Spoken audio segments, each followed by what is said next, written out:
Hello, everybody. Welcome to my new review section. This is what I'm calling Afterthoughts, and welcome from After Image Creations.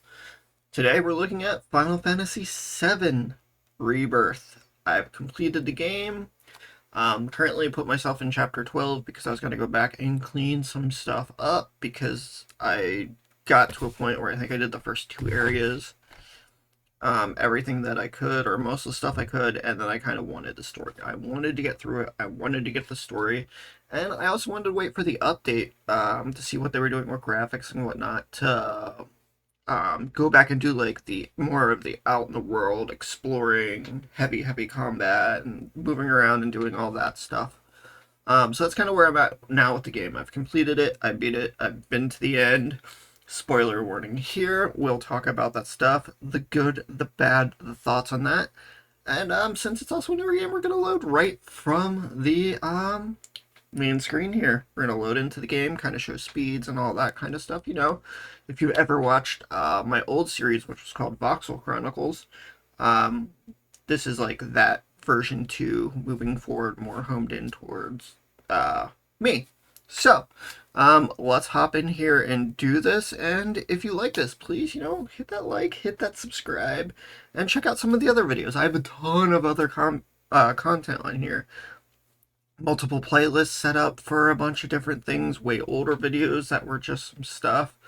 There's like, I think like 500 videos or some shit like that. But let's get that. And G Fuel, if you're watching, man, sponsor, drop it. I've got your stuff. Like this Armored Core cup. Now that I finally got it, after having to wait months because of some back order and issue, is fucking amazing. I love it, and I've got a bunch over there. But anyway, that's not what this is about. Let's pop up in here and talk about Final Fantasy because that is what this is about.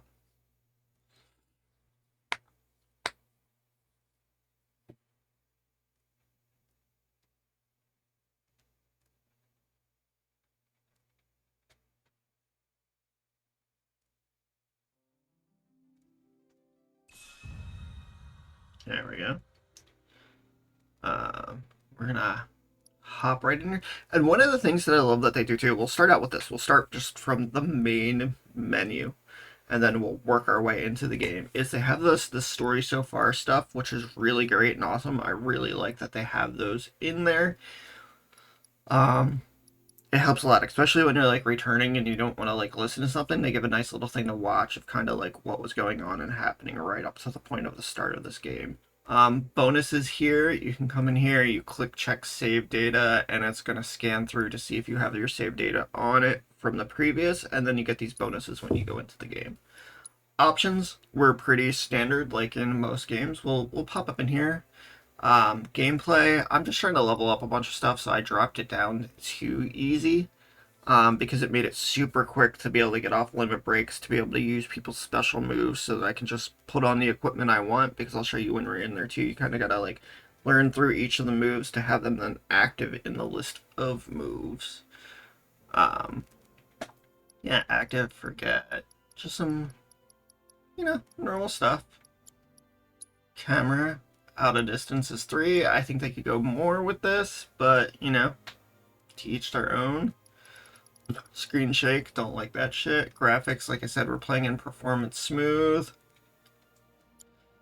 Audio, I have the music down just because, like when streaming and stuff, like I played with it more up, but one thing I found that I had an issue with was also the audio mix, especially for the music, was sometimes the music was so overpowering, you missed what was said. So I believe I also have, I don't know if I turned it off now that I finished the game, but I also did have subtitles on so I could see what was being said too to make sure I didn't miss anything. But that would be a thing, like, if you're not super big into the music, being like the forefront, like how some of the mixing was for it, I would just come in, turn it down a little bit, and it'll be better. And there's even still some points where it was still a little overpowering, and I think I've seen it mentioned here or there on some things. But let's let's bump right in here and take a look at the actual game. So here we are right now. We're on the tiny Bronco, just cruising around. This wasn't exactly where I wanted to be, so let's see if I can do...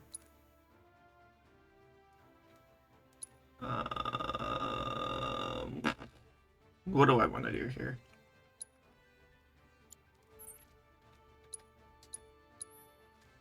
Ah, fuck. Okay, we can't fast travel because I just started a thing. I forgot. Because I was trying to find, like, what was the perfect spot to put the game to where I can now go back and hit things. Because, you know, once it's beat... system? Yeah. In systems, you now have chapter selection, and then you can come in here and put yourself right where you want to be. So I kind of felt that it was best to put myself like right here, because then once you get to like chapter 13, it's kind of a straight shot to the end without much of being able to go anywhere else. Let's find the dock here, because we gotta come up. Here we go. I'm gonna come up here, and as you can see, like, this game is beautiful. Like, just look at that. It's beautiful. And, while we're docking here, one of the things I'd really like to say, too, is, like, if you like Final Fantasy and you want to see some really cool clips, on my TikTok at After Image Creations, I was posting up a bunch of clips, and I've actually got like a couple of these Final Fantasy ones took off. Like, you know, I usually post like a lot of COD clips or just like little moments from games and stuff, and they, you know, like 1,000 views, maybe 500 average, 200, you know, 2 to 500 average. But fuck, a couple of these hit over 20,000, and I was like, damn, that's insane. You know, because that's just like, I'll come in here, I'll hit save recent gameplay, save 10, 15-second clips, 30-second clips. Later on, when it's time to sleep, I'll just, you know, lay down, download them to the phone, upload them to TikTok. Alright, it's cool. And we're going to skip this. Alright, now we got full control. So we're going to, you know, we got the party standing here. Let's do a nice little, whoop, didn't mean, there we go.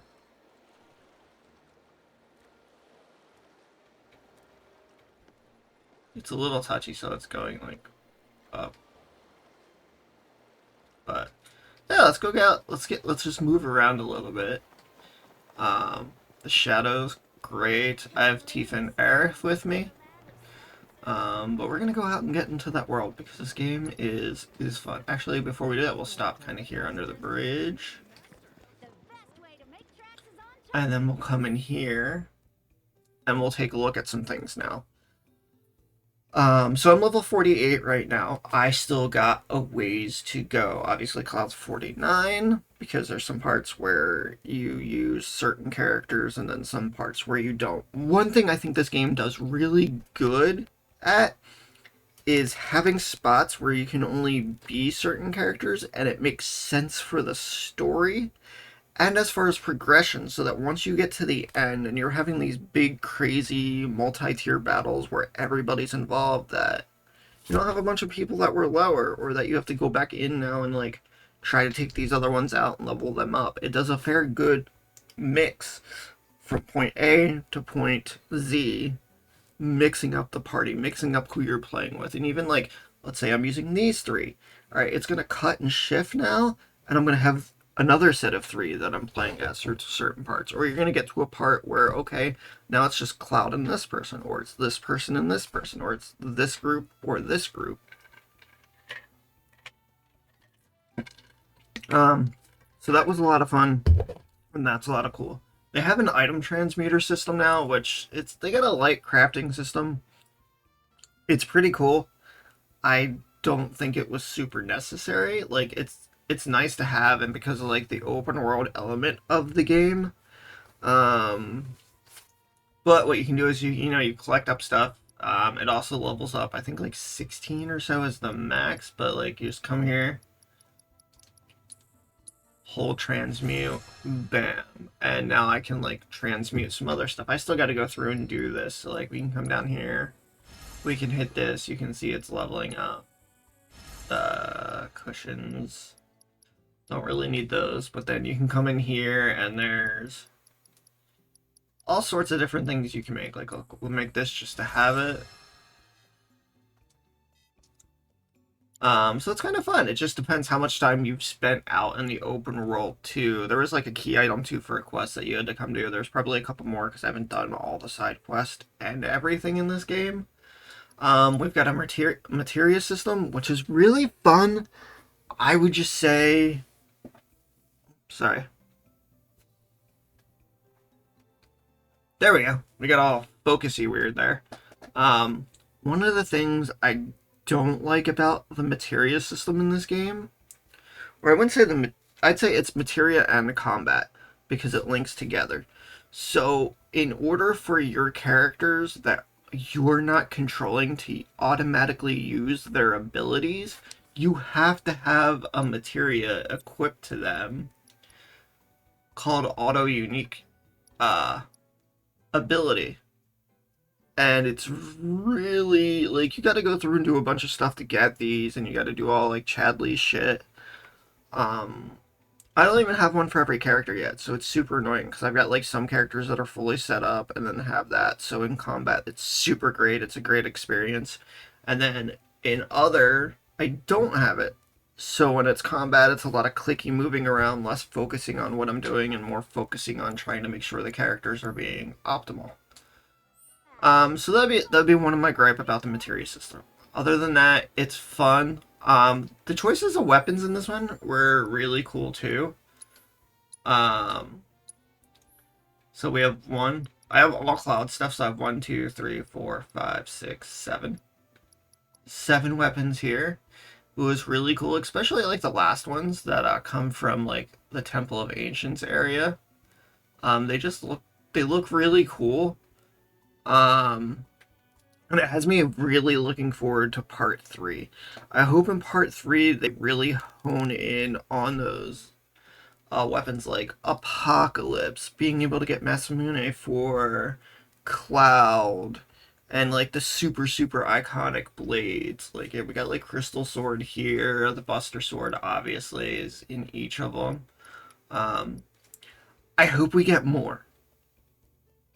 I would really like for them to finally put all of them in, but like from the base, the original game, I'd like to see all those fully implemented now into this. So you know, we'll see what happens.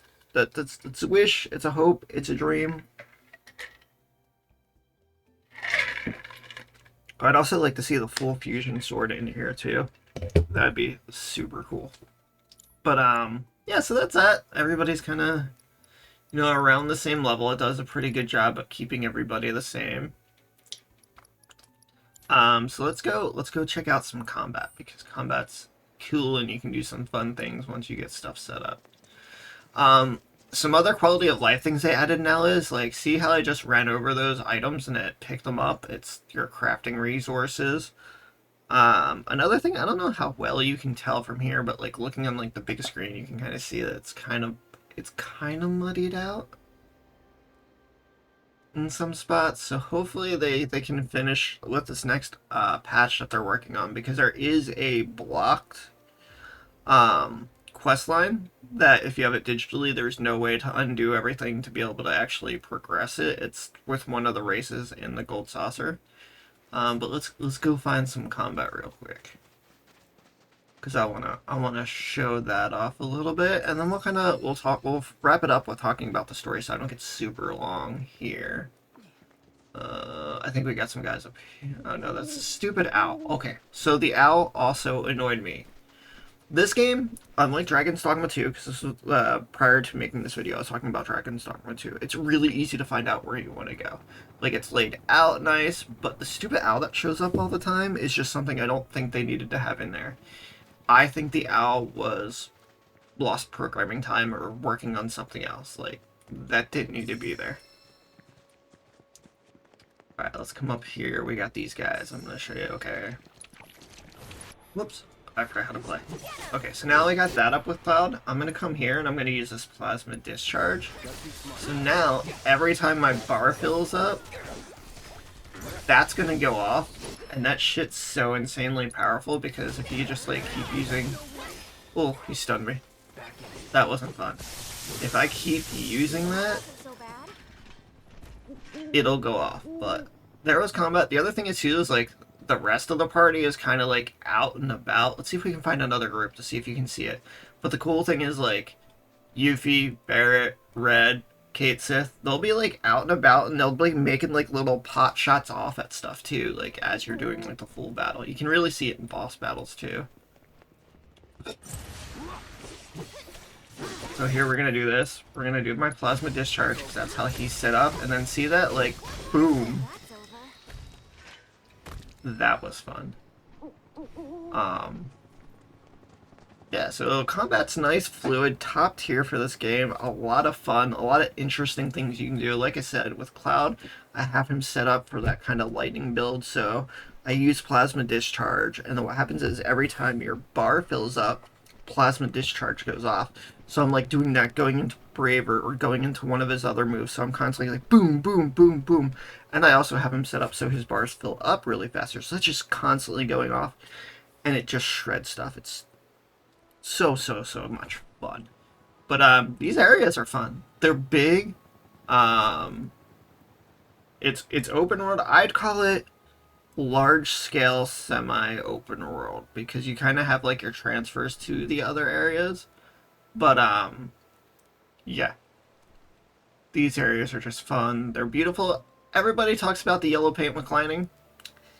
I like it. It works. It shows you kind of that, hey, you can climb this, so you're not just like, oh, I'm gonna, okay, try to climb here. Nope, nope, but we can come over here. Boop. Now we can climb up here and all is good. I think that's completely fine. Like, people gotta remember too is we're still playing video games. Alright? So we talked about combat, we talked about some of the items, the materia system's really nice. Like I said, that bird's super fucking annoying. I hate him. I wish I could turn him off. I wish I could get rid of him. I think it was waste programming time.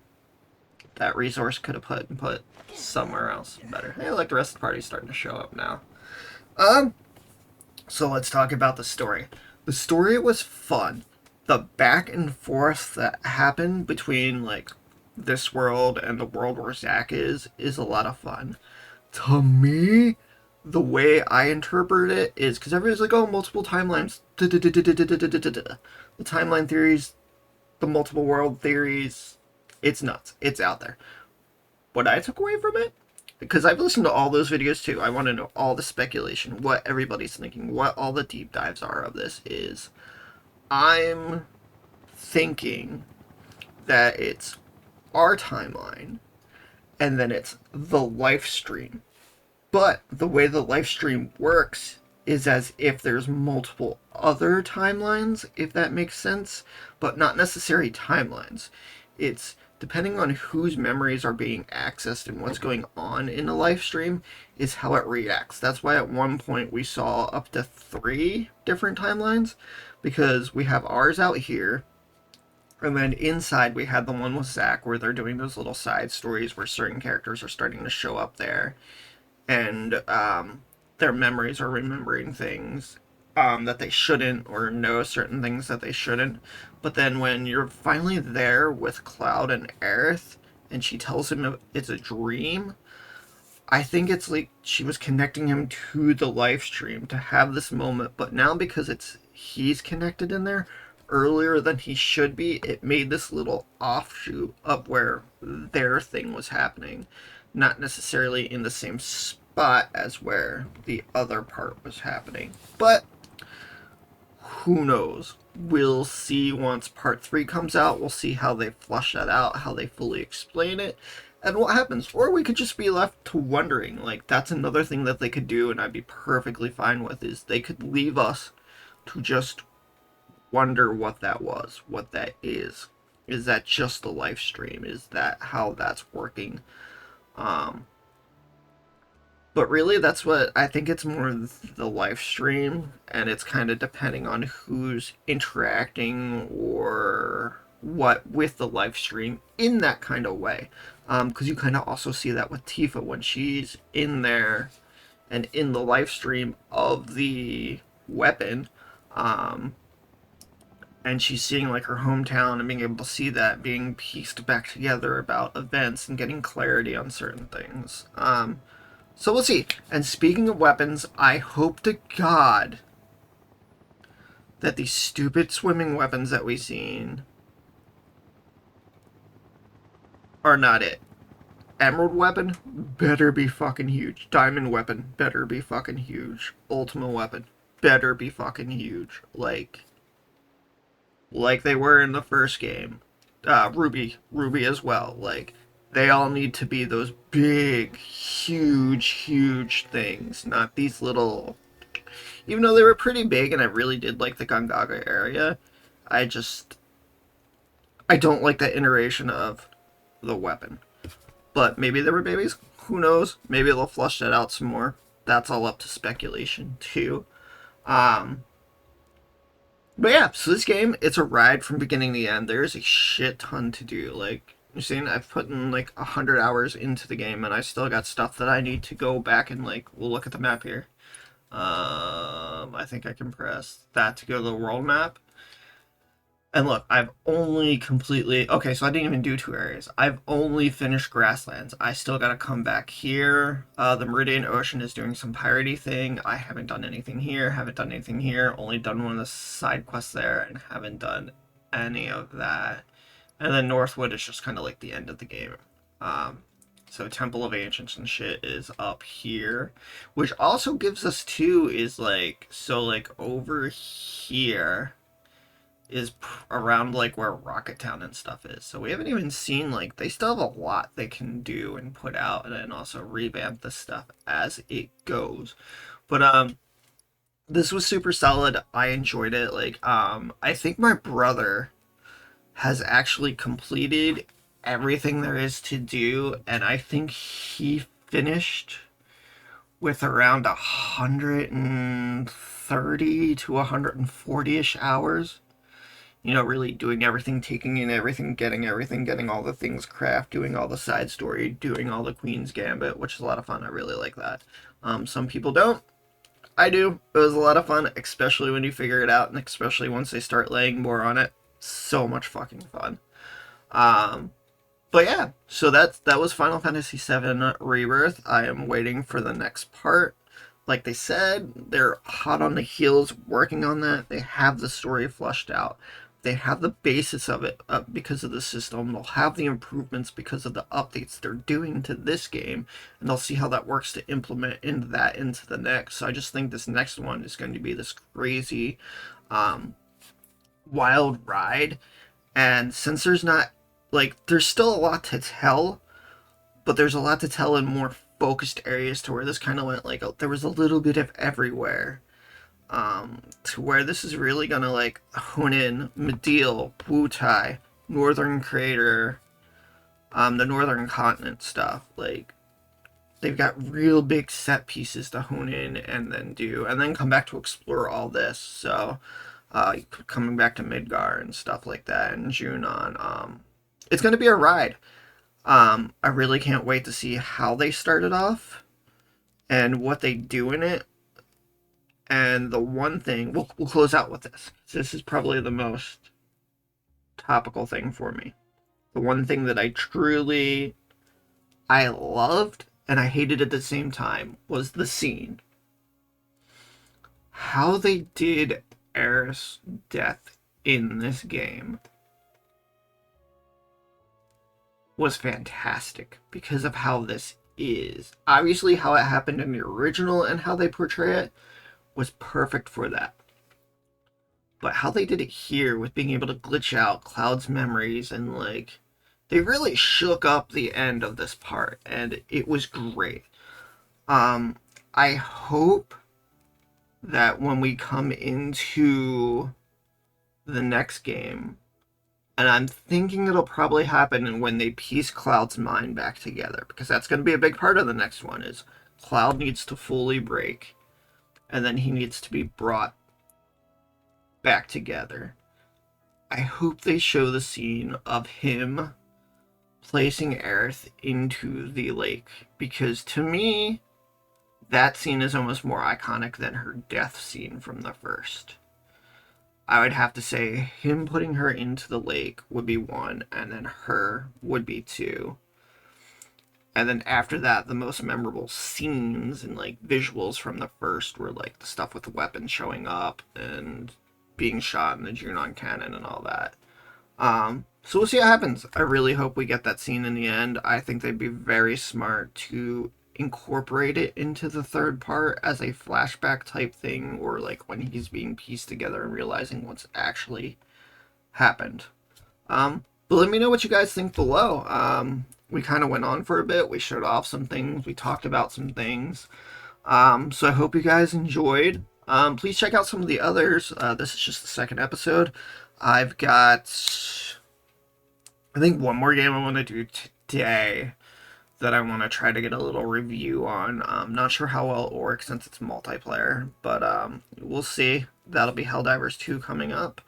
And then if you want more Final Fantasy stuff, keep an eye out, because I did return to Final Fantasy XIV so that I can actually play through Endwalker to get ready for Dawn Trail. I have Dawn Trail pre-ordered, and I'll be doing a lot when that comes out because I'm super excited. I'm just trying to get my account up to a good point, you know, get my character to 90, get some crafting, getting all that kind of stuff set up. So thank you guys for watching, and please like, subscribe, and I'll see you guys on the next one.